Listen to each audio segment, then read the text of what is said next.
Hi, this is Ansu Sesay with Real Game, brought to you by Basketball Psychology, the show that brings basketball and other sports to you in a way that you can easily understand. I'm here with CG and Mike, and today we have another banger episode on our series on good qualities of a student athlete. We're going with leadership. We can dive right into leadership.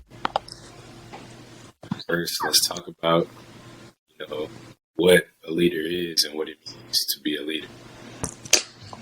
So, to kind of dive right into that, I would say leadership is basically the ability to influence or guide individuals or a group towards a specific goal. Leadership is definitely something that's spoken about a lot, and it's something that's needed within every team, within every organization, in order to achieve whatever goal is set forth. Just to add on to it a little bit, how you said to achieve a specific goal, I think that's really important.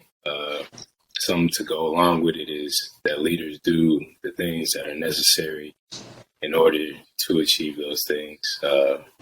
Whatever it is, they know the task at hand, and they do all the things that are in their power to achieve those things, and they don't make excuses. They don't let obstacles stand in their way.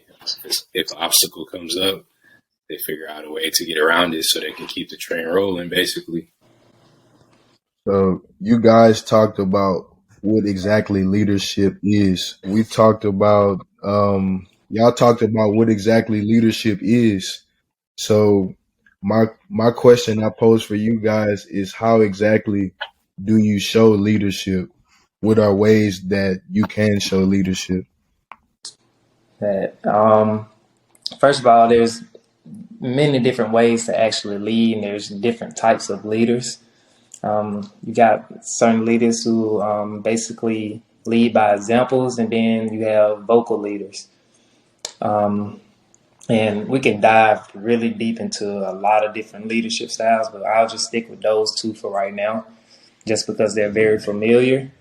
And most teams, I would say, have to have both of those in order to get to where they need to get as a team. Because in a sense, when you're leading, everybody doesn't follow the same way. Some people might react better towards vocal leaders who actually speaking and directing them vocally on what they should be doing. And some people don't respect nothing you say and not go follow until they see that you're actually putting in their work, or that you're actually doing what you're saying needs to be done. So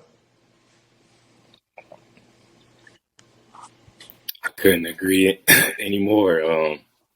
One thing I would add for sure is whatever type of leader you are, whether it's a leader that leads by example or you're a vocal leader, it's important that you lead yourself first before you look to lead other people. Because if you're not saying the right things and you're not doing the right things, it's going to be hard for others to look to you for direction and guidance and just help. Like, because to them, it's going to come off across as, okay, this person don't know what they're talking about. Like, they can't even hold themselves accountable to do the things that they're trying to tell me to do. Exactly.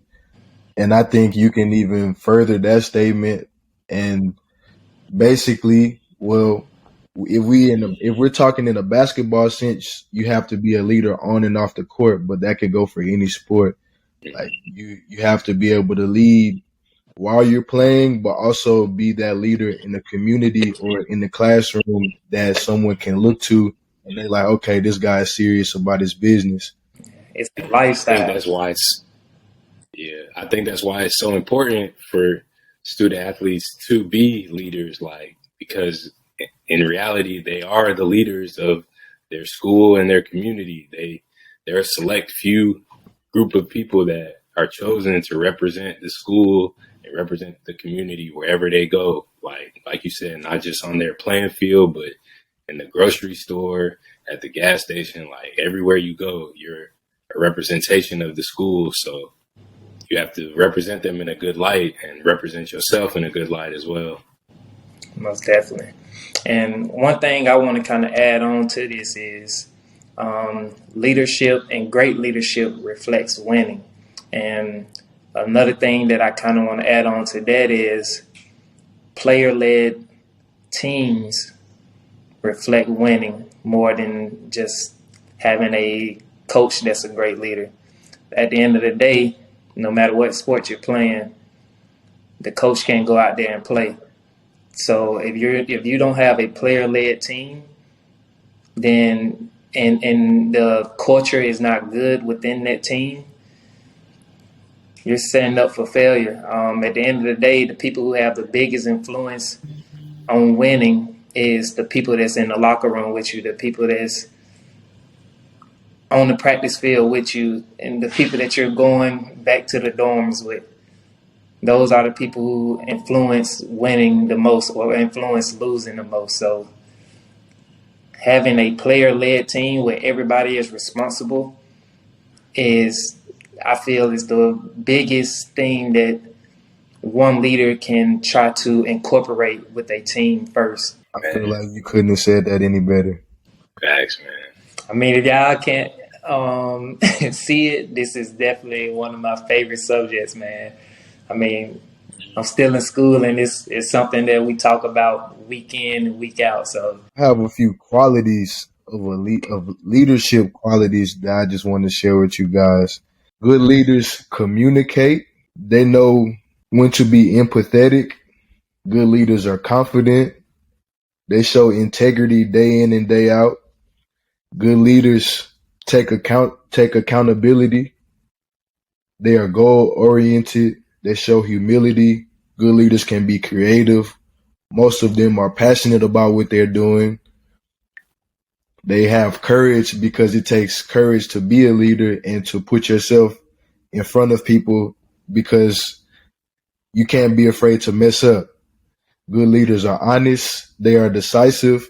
And most importantly, they are self-aware. You just wrapped it all up. Yes, sir. Man, I can't say it any better than that. That's a lot of qualities. As you can see, leaders come in all shapes and sizes, and those are some of the things that make up some of the best leaders. Before we wrap it up, what's one tip or one token that you'll give the listeners and the viewers to help them take that first step and become just a better leader? You can't be afraid to mess up. You be steadfast. Don't be afraid to mess up, and just if you're not vocal, then just go hard at what you're doing. Everyone else will follow you if you go hard at what you're doing and you're doing it the right way. That's good, man. Well, this wraps it up. Episode on leadership. It's a very important quality as a student athlete. It's almost an inherent quality, because as a student athlete, you represent your school as leaders. So it's important to make sure you're doing that the right way. We appreciate all the listeners, all the viewers, everybody continuing to tap in, man. We appreciate y'all as y'all with us for this journey. As you know, we have new episodes every week for y'all. The podcast available on Apple Podcasts, YouTube, Spotify, iHeartRadio, man. We're gonna keep doing our thing for y'all. As always, we appreciate it. Make sure you like this, share it, subscribe. Appreciate all the love, man. It's Sue with me, CG, Mike somewhere, and we signing out, man. Peace.